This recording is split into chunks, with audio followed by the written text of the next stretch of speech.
एक बार महादेव देवी पार्वती संग चौसर खेल रहे थे। उसी समय महादेव उन्हें उनके भक्त के बारे में सुनाने लगते हैं। जहाँ एक गांव में माता काली को बलि देने के लिए तांत्रिक महिला एक नींबू निश्चित कर हवा में फेंक देती है, जो बाहर खेल रहे बच्चों में से एक को जाकर लगता है, जिससे उसे बलि देने के लिए लाया जाता है। तब उस बच्चे का दोस्त भी वहाँ होता है और उसे वहां जाने से रोक दिया जाता है। तब जैसे वो उनसे छुटकर आगे बढ़ता, उसे दोस्त की बलि दी जा चुकी थी और इसे वो माता काली पर गुस्सा हो जाता है और वहां से पत्थर उठा वो माता काली पर फेंक देता है, जो माता काली की मूर्ति से टक्करा तांत्रिक को लग जाता है और बच्चा भागकर अपनी माता के पास आ जाता है, जहां उसे सहारा देने उसे पिता आते हैं।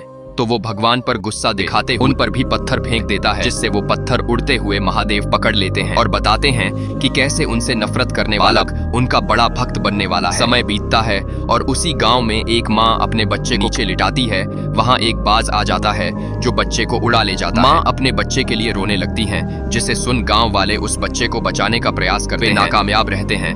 तब गांव के मुखिया कन्नप्पा को याद करते हैं, जिससे कन्नप्पा एक बात के संधान से बाज की पकड़ से बच्चे को छुड़ा बचा पाते हैं।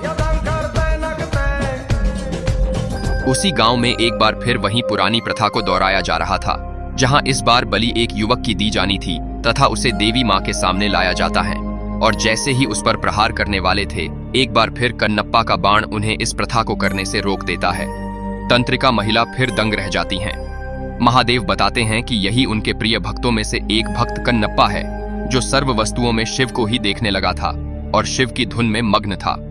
इसी बीच एक दिन शिवलिंग पर जल चढ़ाने के लिए नदी से हाथ में जल लाने लगता है, पर उसके हाथों से जल फिसल जाता है। इसलिए कन्नप्पा इस बार जल को अपने मुख में धारण कर लेता है और शिवलिंग पर उस जल का अभिषेक करता है तथा जो स्वयं खाता उसे महादेव के शिवलिंग पर करता है। ऐसे ही एक दिन वो शिव को मांस अर्पित कर देता है, जिसे ऐसा करते हुए एक राशि देख लेता है और कन्नप्पा का ऐसा करना उसे शिव का अपमान लगने लगता है और वो सारे कबीले के लोगों को बुला कन्नप्पा की इस हरकत के बातें में जब बताता है, तो पूरा कबीला गुस्से में कन्नप्पा को पकड़ पीटने लगता है। पर इस बीच अपने भक्त की ऐसी दशा देख शिवलिंग में आंखें निकल आती है और उससे रक्त बहने लगता है, जिसे जब कन्नप्पा देखता है तो स्वयं की आंखें शिवलिंग पर लगाने की सोचता है, जिससे एक आंख लगाने से शिवलिंग ठीक हो जाता है, परंतु अब दूसरी आंख से रक्त बहने लगता है। तब कन्नप्पा अपनी दूसरी आंख देने को सज हो जाता है और आंख सही जगह पर अर्पित हो, उसके लिए वो एक आंख पर अपने पैर का अंगूठा रख देता है।